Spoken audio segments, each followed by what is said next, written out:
Bismillahirrahmanirrahim. Assalamualaikum warahmatullahi wabarakatuh. Alhamdulillahi rabbil alamin. Wa bihi nasta'inu ala umuri dunya waddin. Ashhadu an la ilaha illallah wahdahu la syarika lah, ilahul awwalin wal akhirin. Wa ashhadu anna Muhammadan abduhu wa rasuluhu al-mab'uts rahmatan lil alamin. Allahumma salli wa sallim ala abdika wa rasulik sayyidina wa nabiyyina Muhammadin wa ala alihi wa sahbihi ajma'in. Qala Allah ta'ala fil Qur'anil azim, a'udzu billahi minasy syaithanir rajim.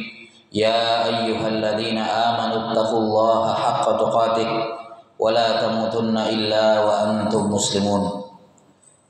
Amma ba'd. Alhamdulillah, segala pujian kita panjatkan kehadirat Allah Subhanahu wa taala Rabbul Alamin yang sampai pada subuh hari ini masih memberikan kepada kita kesehatan dan waktu lapang, waktu luang untuk kembali mendekatkan diri kepadanya, kembali merendahkan anggota tubuh kita yang paling mulia, yaitu dahi kita. Kita rapatkan ke tanah sebagai bentuk ketundukan kita kepada Allah Subhanahu wa taala.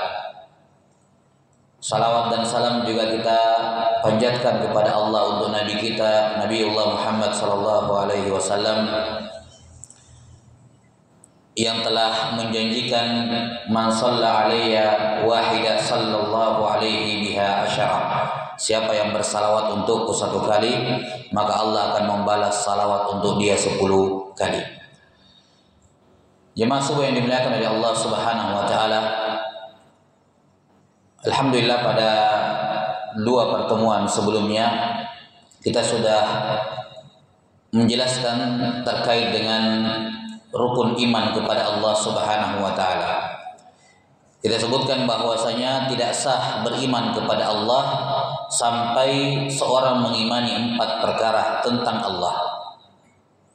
Yang pertama, mengimani Allah itu ada. Allah itu memiliki sifat wujud, di mana keberadaan Allah itu sifatnya wajibul wujud, kata para ulama. Tidak mungkin tidak ada, pasti ada. Beda kalau selain Allah, manusia bisa ada, bisa tidak ada. Kita pernah tidak ada, kemudian ada, setelah itu akan meninggal. Jadi keberadaan kita di dunia ini tidak wajib. Hanya Allah Ta'ala satu-satunya yang wajibul wujud. Kemudian yang kedua, mengimani bahwa Allah adalah Tuhan semesta alam, Rabbul Alamin. Kita imani, percaya, pastikan dalam hati, kita ucapkan dengan mulut kita bahwa Allah adalah pencipta semua alam semesta. Allah penciptanya, Allah penguasanya, pemiliknya, dan Allah yang mengatur semua pergerakan yang ada di alam semesta. Tidak ada sedikit pun gerakan sampai daun yang jatuh dari pohonnya kecuali Allah yang atur. Tidak ada satupun butir di pinggir pantai yang bergeser gara-gara ombak, kecuali itu semua karena ketetapan Allah Ta'ala. Semuanya Allah yang atur. Tidak bisa kita melangkahkan kaki kita kalau Allah tidak izinkan. Tidak ada suara yang bisa keluar dari mulut kita kalau Allah tidak izinkan. Semuanya diizinkan dan diatur oleh Allah Ta'ala. Hanya saja jemaah, sudah kita sebutkan juga pada pertemuan sebelumnya bahwa kalau ada orang sekedar mengimani Allah itu ada, sekedar mengimani bahwa Allah itu Tuhan semesta alam, pencipta, pengatur, penguasa semesta alam, sebatas itu, tapi dia tidak menyembah Allah, maka dia bukan orang Islam. Kenapa? Karena iblis meyakini Allah Tuhan. Dalam Al-Quran iblis menyebutkan Robbi, Robbi dalam banyak ayat. Ketika minta dipanjangkan umurnya sampai hari kiamat. Rabbi anzirni ila yaumi yub'atsun. Kata iblis, wahai Tuhanku, penciptaku, penguasaku, pengaturku, kasih saya tempo sampai hari kebangkitan. Jangan dimasukkan di neraka dulu. Ya, Allah mengabulkan doanya. Kita juga sudah sebutkan bagaimana Fir'aun meyakini Allah itu Tuhan, cuman sombong saja dia ucapkan dengan mulutnya, sombong kepada Nabi Musa. Egonya tinggi. Tapi Allah kabarkan dalam hatinya, Fir'aun dan pengikutnya itu tahu Allah itu Tuhan. Demikian pula orang-orang musyrikin seperti Abu Lahab, Abu Jahal, mereka percaya betul Allah itu Tuhan. Allah Ta'ala berfirman dalam Al-Quran, Qul, katakan, tanya wahai Muhammad kepada orang-orang musyrik itu. Tanya, apa pertanyaannya? Nabi Muhammad SAW disuruh tanya 3 pertanyaan. Kita lihat apa jawabannya. Pertanyaan yang pertama, may yarzuqukum minas sama'i wal ard. Wahai orang musyrik, siapa yang memberikan kamu rezeki dari langit dan dari bumi? Siapa yang memberikan kamu rezeki dari langit dan dari bumi? Pertanyaan yang kedua, amma yamlikus sam'a wal absar. Siapa yang memberikan kepada kamu pendengaran dan penglihatan? Siapa yang kasih kamu tubuh kamu, panca indera kamu?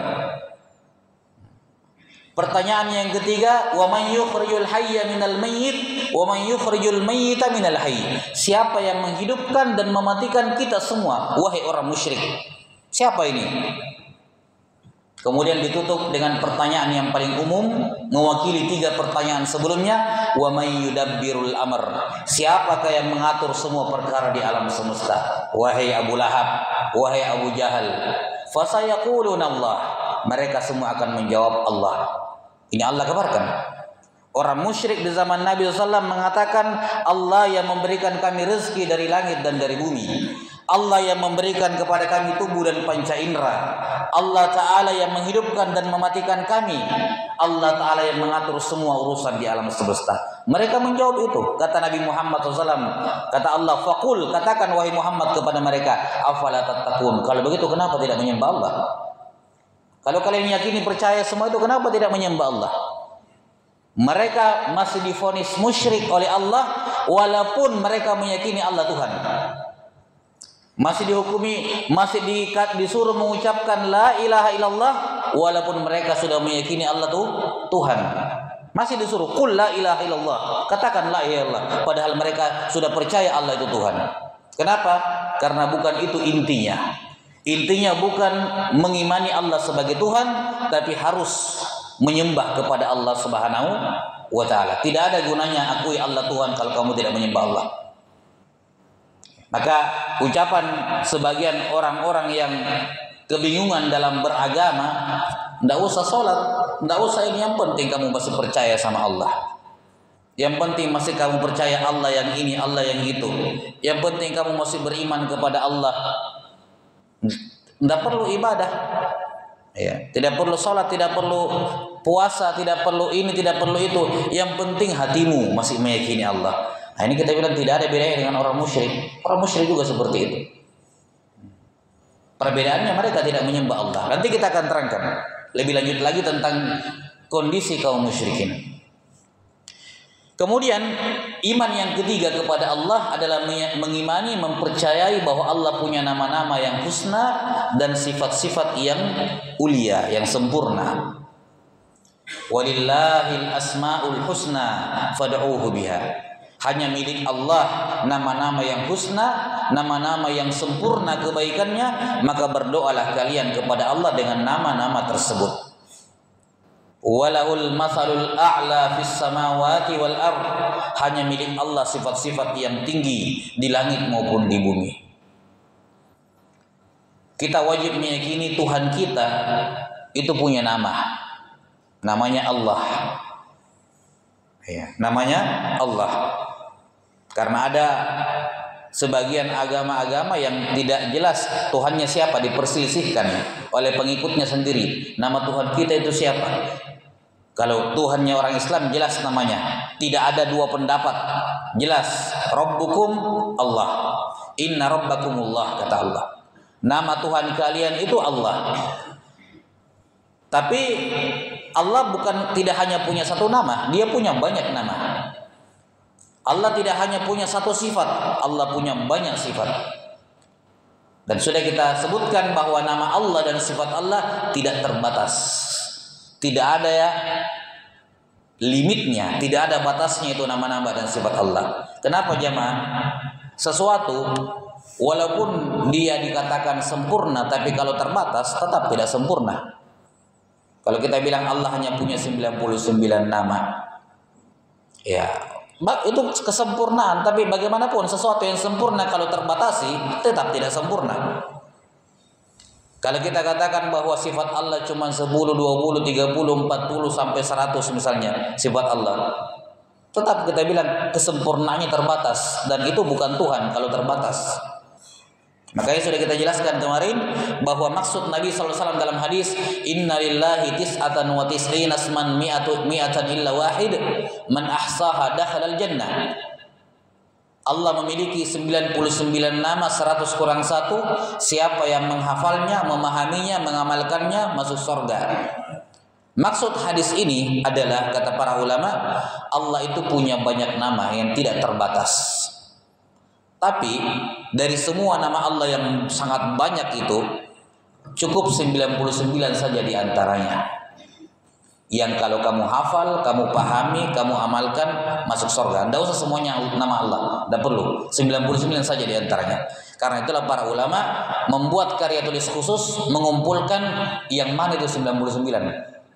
Dan ini para ulama sendiri tidak sepakat. Ulama ini nulis 99 nama Allah ini, terus ulama lain nulis 99, ada namanya di sini tidak disebutkan di sini. Ini juga menyebutkan nama yang tidak disebutkan di sini. Jadi mereka pada beberapa nama mereka berbeda pendapat apakah itu namanya Allah atau bukan.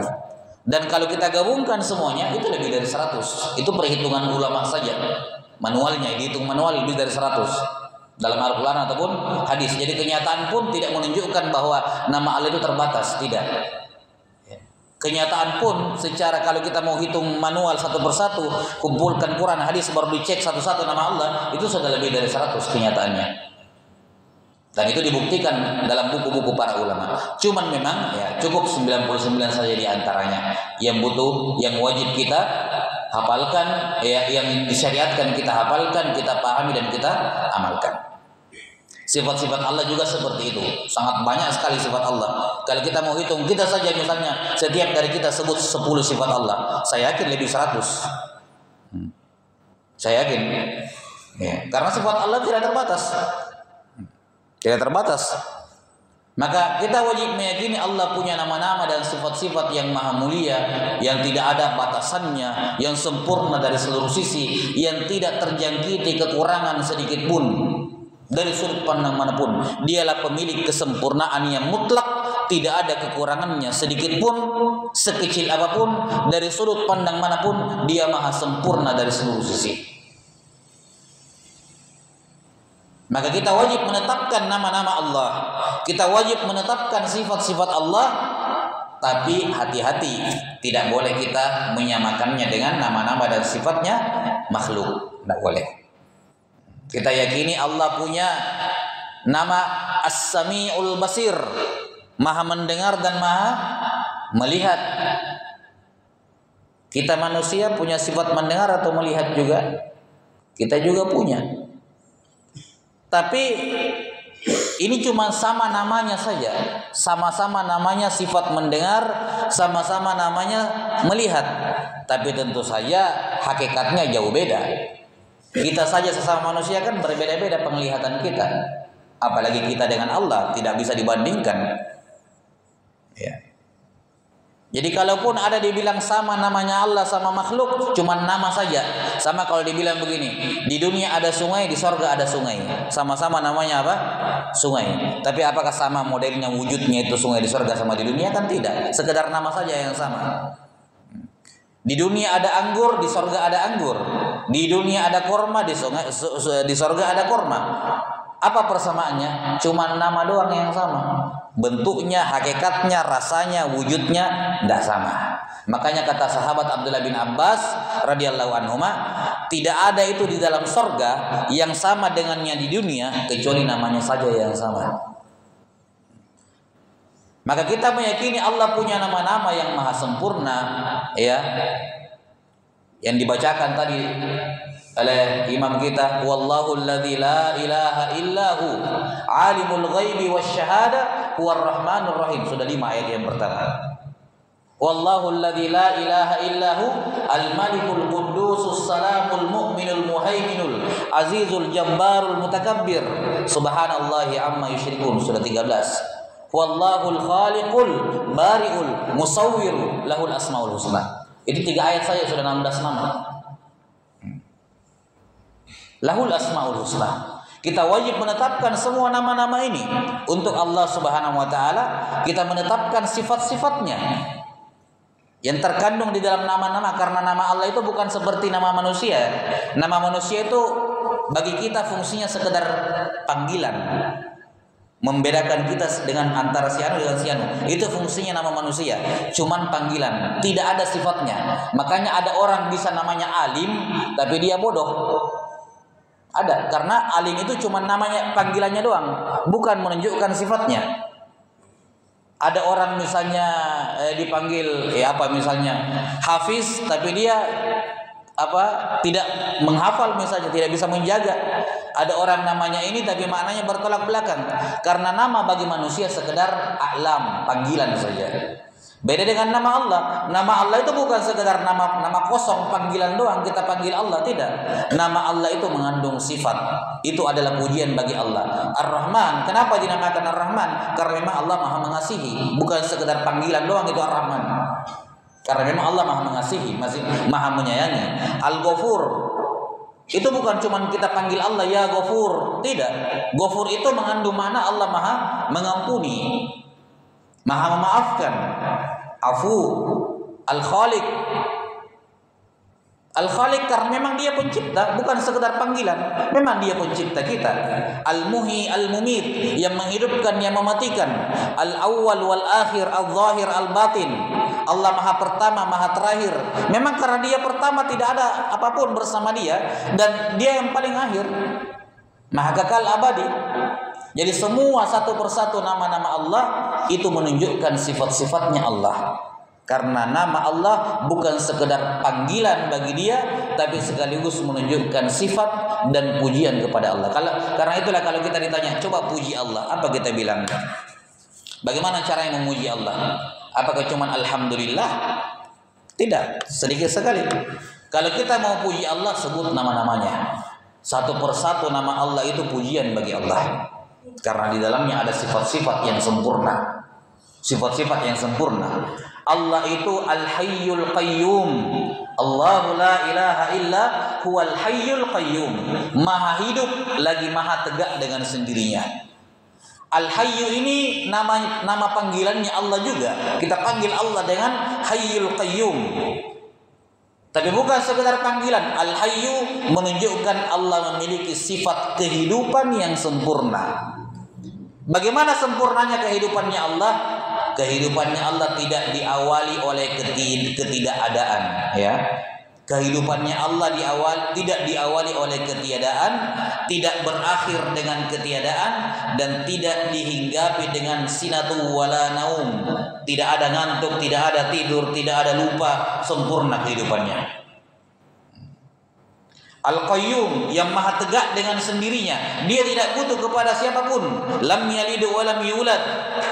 Enggak butuh anak, dia tidak butuh orang tua, dia tidak ada anaknya, tidak ada istrinya, tidak ada saudaranya, tidak ada tandingannya, tidak ada pembantunya, tidak ada penolongnya, berdiri sendiri. Ya. Yang lain butuh kepada dia, dia tidak butuh kepada siapapun. Itu makna Al-Qayyum. Itu pujian kepada Allah Ta'ala. Karena itulah ketika dikatakan hanya milik Allah 99 nama 100 kurang 1, man ahsaha, itu bukan sekedar siapa yang hafal 99. Menghafal itu bagus, tapi lebih dalam daripada itu dibedah satu persatu nama Allah. Nama Allah ini nih Al-Ghafur nih. Apa ini Al-Ghafur? Nama Allah Al-Ghafur, dia berarti punya sifat maha mengampuni. Kalau begitu konsekuensinya apa? Kapan dikatakan mengampuni itu sempurna? Kalau semua dosa dia ampuni, semua yang bertaubat diampuni. Kalau 99,9% diampuni, ada satu orang tidak diampuni, tidak sempurna pengampunannya.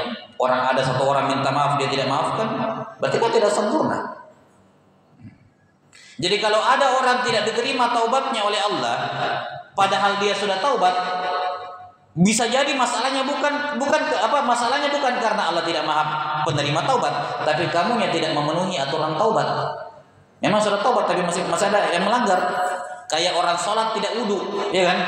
Biar dia sholat 1000 rakaat, kalau tidak wudu, ya melanggar, tetap tidak diterima oleh Allah karena ada aturan sholat yang dia langgar. Maka kita wajib yakini makna nama Allah Al-Ghafur adalah tidak ada yang tidak diampuni oleh Allah asalkan minta maaf. Itu konsekuensi kesempurnaan nama Al-Ghafur. Semua seperti itu. Satu persatu nama Allah kita bedah, kita buka, kita lihat apa maknanya, bagaimana bentuk kesempurnaannya. Siapa yang melakukan ini pada 99 nama, kemudian diterapkan dalam kehidupan sehari-harinya, kalau begitu saya mau minta maaf, kalau begitu saya hanya minta kepada Allah, kalau begitu saya kalau bicara jangan macam-macam, karena Allah As-Sami, Maha mendengar. Tidak sempurna pendengaran Allah kalau ada satu sedikit tidak dengar, tidak sempurna. Konsekuensi pendengaran Allah yang sempurna, nggak ada suara yang tidak dia dengar, yang besar maupun kecil sekalipun. Yang penting ada suara, Allah dengar. Konsekuensinya dalam kehidupan, saya jaga mulut saya. Allah Al-Basir, Maha melihat. Kesempurnaan melihatnya Allah, tidak ada satupun yang ada kecuali Allah lihat. Maka saya jaga perbuatan saya. Itu diwujudkan. 99 nama Allah kita seperti ini, kita terapkan pada diri kita, pasti masuk surga. Kata Nabi SAW. Pasti. Maka ini kita menetapkan nama-nama Allah Ta'ala, menetapkan sifat-sifat Allah Ta'ala, kita percaya ya semua nama-nama Allah, semua sifat-sifat Allah Ta'ala. Yang alhamdulillah para ulama mudahkan di mushaf Al-Quran itu di sampulnya, sampul depan sama belakang sudah ada nama-nama Allah 99. Itu memudahkan kita, tinggal kita ada satu persatu ini nama Allah ini, apa artinya, apa maksudnya, apa ininya, sampai 99 kita pelajari, kita terapkan.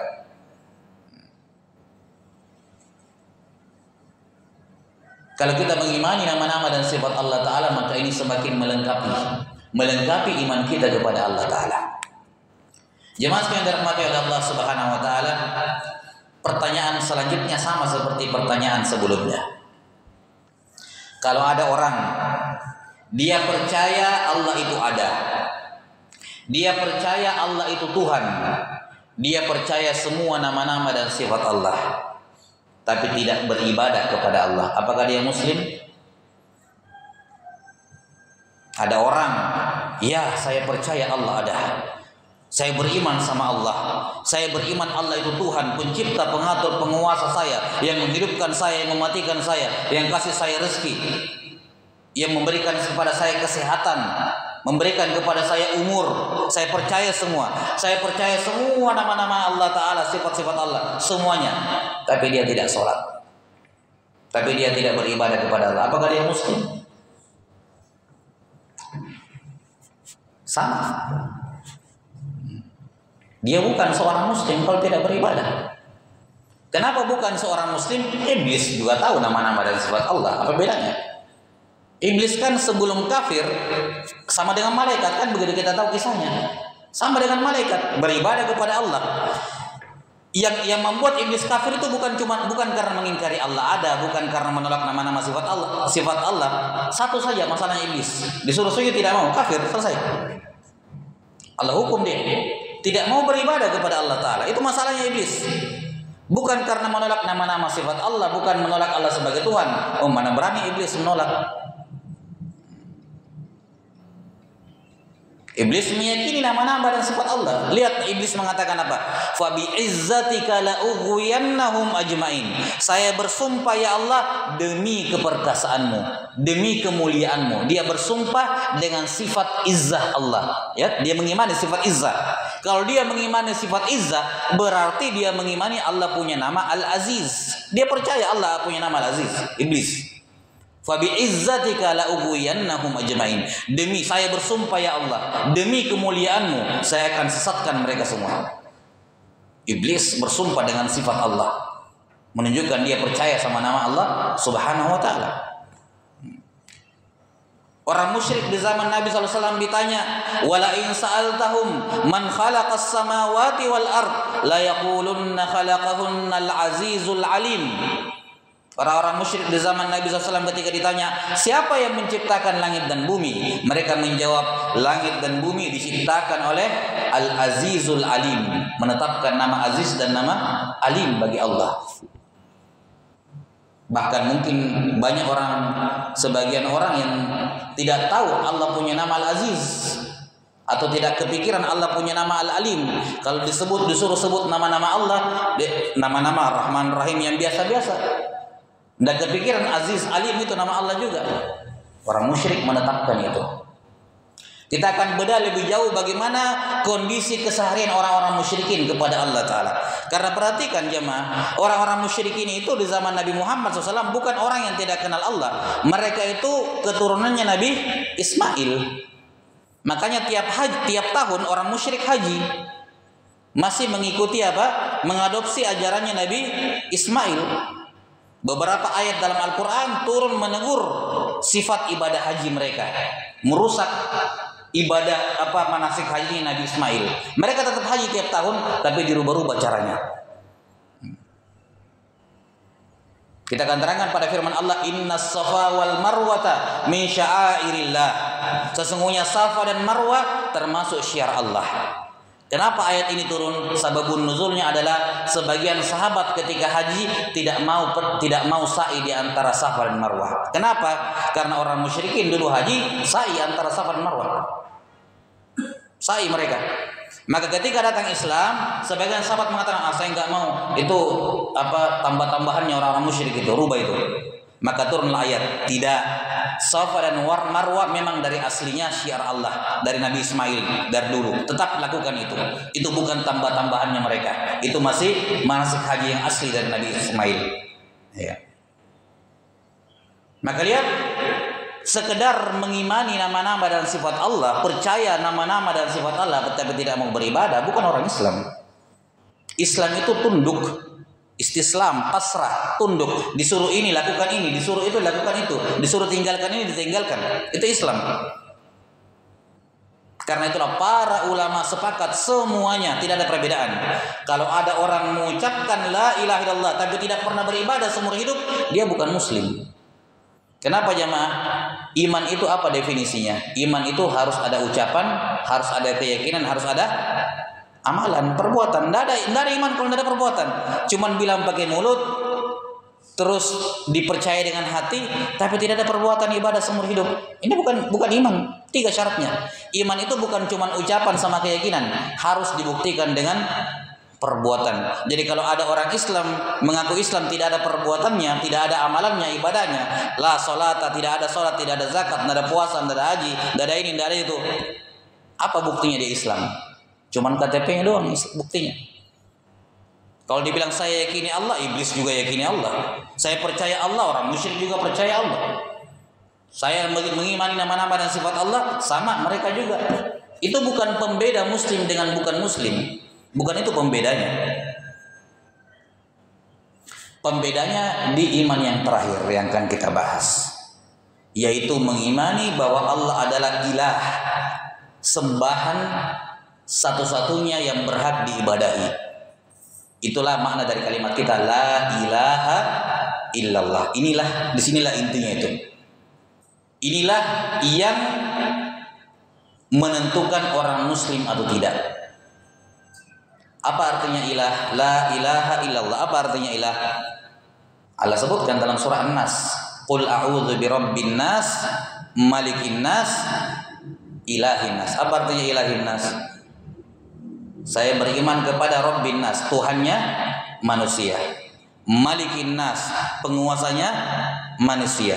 Ilahin nas, sembahannya manusia. Jadi la ilaha illallah artinya tidak ada sembahan yang berhak disembah selain Allah. Disinilah inti keislaman. Inilah yang Nabi mau dari Abu Thalib, dari Abu Jahal, Abu Lahab. Ini yang Nabi mau. Qul la ilaha illallah, wahai pamanku, wahai kaumku, ucapkan la ilaha illallah. Ya, ini bukan sekedar diucapkan pakai mulut. Karena kalau mengucapkan siapa yang tidak bisa?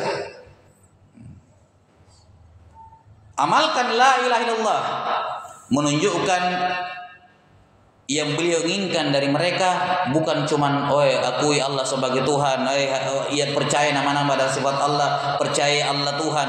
Bukan itu yang Nabi inginkan. Karena itu, kalau itu sih fitrah. Kenapa orang musyrikin meyakini semua itu yang kita sebutkan tadi? Itu fitrah manusia. Dari alam roh sudah ditanya, alastu bi rabbikum, ya kan? Semua roh-roh ngumpul, termasuk rohnya Abu Jahal, Abu Lahab, semua ngumpul menurut penafsiran sebagian ulama. Kemudian Allah bertanya kepada semua roh, alastu bi rabbikum, saya Tuhan kalian, pencipta kalian, penguasa kalian, pengatur kalian, yang menghidupkan kalian, mematikan kalian? Semua roh menjawab, bala, kami percaya ya Allah. Termasuk Fir'aun di situ rohnya, percaya semuanya. Jadi ini masalah fitrah. Nabi itu datang bukan untuk memantapkan perkara fitrah, karena fitrah itu sudah bawaan lahir. Kullu mauludin yuladu alal fitrah. Semua anak yang lahir di atas fitrah.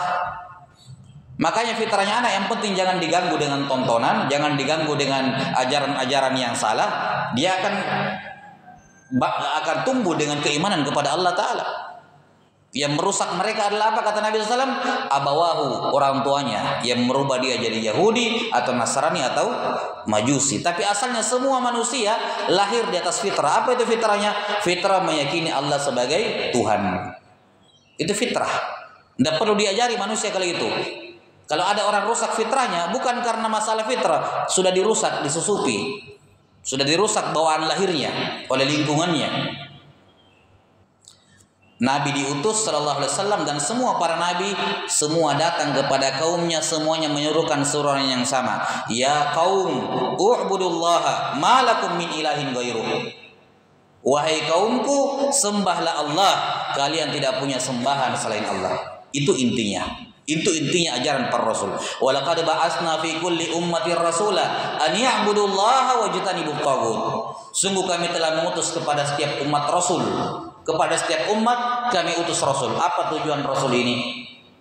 Bukan disuruh umatnya supaya percaya Allah Tuhan. Tidak perlu, itu sudah fitrah. Tujuannya adalah apa? Ani'budullaha wajtanibut taghut. Sembahlah Allah saja, jangan sembah-sembah taghut, sembahan selain Allah. Itu intinya. Itulah al-urwatul wuthqa. Tali yang sangat kuat. Faman istamsaka bil urwatil wuthqa faqad istamsaka bil urwatil wuthqa. Dia telah berpegang pada tali agama yang sangat kuat. Itulah la ilaha illallah. Inilah yang Nabi perintahkan. Ucapkan la ilaha illallah, pahami maknanya, amalkan. Ucapkan la ilaha illallah, pahami maknanya, amalkan. Ini saja yang Nabi SAW diutus. Suruh umatmu wahai Muhammad, ucapkan la ilaha illallah, amalkan.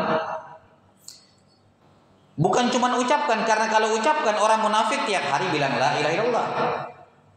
Orang munafik sholat di belakang Nabi, iya kan? Idza ja'akal munafiquna qalu nashhadu innaka la rasulullah. Kalau datang kepada kamu hai Muhammad orang munafik mengatakan asyhadu an la ilaha illallah wa asyhadu anna muhammadar rasulullah. Datang kepada Nabi SAW, masuk Islam, mengucapkan la ilaha illallah. Mereka sholat di belakang Nabi Muhammad SAW. Kalau beliau berkata di depan, ihdinas siratal mustaqim, tunjuk ke kami jalan yang lurus, mereka juga termasuk dalam doanya Nabi Muhammad sebagai makmum. Nabi doakan juga mereka orang munafik, tapi tidak ada gunanya. Innal munafiqina fid darkil asfali minan nar. Orang munafik tetap di neraka yang paling bawah. Karena intinya memang bukan sekedar mengucapkan. Siapa yang tidak bisa mengucapkan la ilaha illallah? Sekarang saja kita panggil, mohon maaf, misalnya agama lain kasih 1 miliar, bilang la ilaha illallah, dia akan ngomong. Gampang sekali kalau mengucapkan, karena bukan itu intinya. Intinya bukan ucapan la ilaha illallah, pembuktian. Itu intis. Kita semua sepakat, semua orang bisa mengklaim sesuatu. Semua orang bisa mengaku-ngaku sesuatu. Tapi kan intinya apa? Bukti. Bukan di masalah ucapan. Inilah keimanan yang terakhir tentang Allah, dan inilah intinya. Beribadah, menyembah kepada Allah. Maka nanti dikatakan muslim kalau yakin dia Allah ada. Percaya Allah itu Tuhan, pencipta, penguasa, pengatur dan seluruhnya. Percaya nama-nama dan sifat Allah yang maha sempurna, tidak ada kurangnya dari sudut pandang manapun. Kesempurnaan milik Allah semuanya. Kemudian semua itu mengantarkan dia untuk tunduk beribadah, menyembah hanya kepada Allah, tidak menyembah selain Allah Ta'ala. Itulah makna la ilaha illallah. Tidak ada sembahan yang berhak disembah, tidak ada ditinggalkan, ditolak semua sembahan selain Allah, ditolak semuanya. La ilaha, tidak ada sembahan yang berhak, yang boleh disembah illallah, kecuali Allah. Inilah intinya jemaah. Inilah yang diprotes oleh orang musyrik. Inilah yang diprotes oleh orang musyrik. Orang musyrik ketika Nabi Muhammad bilang Allah itu Tuhan, nggak ada masalah, aman. Karena memang mereka percaya. Tapi ketika mereka disuruh tinggalkan semua sembahan mereka selain Allah, disinilah mulai protes. Disinilah mulai terjadi perpecahan antara Nabi Muhammad dengan sebagian paman-paman beliau. Beliau dengan orang kampungnya. Disinilah mulai terjadi keributan dalam tanda kutip. Ketika mereka disuruh sembah Allah Ta'ala saja, tidak mau. Innahum kanu idza qila lahum la ilaha illallah yastakbirun. Kita tutup pertemuan ini dengan dua ayat yang menunjukkan di sinilah masalahnya orang musyrik, enggak mau. Ini masalahnya. Innahum kanu idza qila lahum la ilaha illallah yastakbirun. Mereka kalau disuruh mengucapkan la ilaha illallah yastakbirun, sombong, enggak mau mengucapkan la ilaha illallah. Bukan karena masalah diucapkan gampang, tapi orang musyrik itu orang yang konsisten. Bangsa Arab itu orang yang bukan orang munafik. Mereka tidak akan mau mengucapkan sesuatu kalau tidak bisa lakukan konsekuensinya. Enggak mau saya ngomong. Kalau saya ngomong saya dituntut untuk melakukan keharusannya. Enggak mau saya. Karena itulah di Mekah tidak ada kemunafikan. Nanti kemunafikan muncul di Benidah. Karena orang-orang musyrik itu bukan orang munafik. Mereka disuruh mengucapkan la ilaha illallah yastakbirun. Enggak mau saya ucapkan. Gampang kalau ucapkan, tapi konsekuensinya saya tidak mau lakukan. Yastakbirun wa yaqulun. Apa kata mereka ketika disuruh mengucapkan la ilaha illallah? Wa yaqulun a inna latariku alihatina li syairin majnun. Bilang la ilaha illallah, kata mereka enggak mau. Apakah kami harus meninggalkan semua sembahan kami hanya gara-gara ucapan penyair yang gila ini, Muhammad ini? Berarti kan mereka tahu la ilaha illallah itu konsekuensinya apa? Tinggalkan semua sembahan selain Allah. Itu yang diajarkan Nabi Muhammad. Nah, itu yang tidak mau mereka. Enggak mau saya. Nggak mau, saya mau sembahan banyak. Ya. Bukan saya sembah Allah, oke. Tapi yang lain juga saya mau sembah. Nggak mau saya tinggalkan semua yang lain. Ainna la tariku alihatina li syairin majnun. Apakah kami harus meninggalkan semua sembahan kami dan menyembah Allah saja hanya karena seorang penyair yang gila? Nggak mau saya. Di ayat dalam surah Shad juga dikatakan, ucapkan la ilaha illallah. Mereka katakan apa? Aja'alal alihata ilaha wahida inna hadza la syai'un ujab. Apakah dia Muhammad ini mau menjadikan sembahan-sembahan yang banyak, mau satu saja yang kita sembah? Tidak boleh lagi kita menyembelih kepada Lata, tidak boleh lagi kita berdoa kepada Uzza, tidak boleh lagi kita ini kepada itu, semua hanya kepada Allah. Salat, puasa, zakat, berdoa, menyembelih, takut, cinta, semuanya hanya kepada Allah saja. Tidak boleh lagi kepada yang lain. Aja'alal alihata ilaha wahida. Muhammad mau menjadikan sembahan satu saja. Inna hadza la syai'un ujab. Ini hal yang aneh, tidak pernah kita dengar. Nah, disinilah letak penentangannya. Mereka tidak mau menyembah kepada Allah Subhanahu wa taala semata, dan untuk itulah Nabi sallallahu alaihi wasallam diutus mengembalikan mereka ke jalurnya, ke fitrah mereka. Kalau kamu meyakini Allah sebagai Tuhan, kenapa masih menyembah yang lain? Kalau kamu meyakini Allah Al-Khaliq, Al-Bari, Al-Musawwir, kenapa masih beribadah kepada yang lain? Bukankah dia yang menciptakan kamu percaya? Nah, inilah penyimpangan dari fitrah. Karena itulah orang yang tidak beribadah kepada Allah semata, dia tidak beribadah kepada Allah sama sekali, atau dia beribadah kepada Allah iya, tapi beribadah kepada selain Allah juga iya, ini menyimpang dari fitrahnya. Inilah tujuan Nabi diutus, Al-Quran diturunkan, mengembalikan manusia ke fitrah untuk hanya menyembah kepada Allah Subhanahu wa taala. Silakan jemaah yang dimuliakan oleh Allah Subhanahu wa taala. Saya kira ini saja yang bisa kami sampaikan. Insyaallah taala terkait dengan bagaimana kewajiban muslim beribadah kepada Allah taala semata, kita akan jelaskan lebih lanjut, dan dengan melihat keadaan kaum musyrikin di zaman Nabi sallallahu alaihi wasallam pada pertemuan berikutnya. Saya kira hanya ini yang bisa kami sampaikan, lebih dan kurangnya mohon dimaafkan. Nasallallahu taala yu'allimana mimma yanfa'una wa ayyanfa'ana bima 'allamana. Innahu waliyyu dzalika wal qadiru alaih. Subhanakallahumma bihamdik asyhadu an la ilaha illa anta astaghfiruka wa atubu ilaik. Wa sallallahu ala sayyidina Muhammadin wa ala alihi washabbihi wasallam. Walhamdulillahirabbil alamin. Assalamualaikum warahmatullahi wabarakatuh.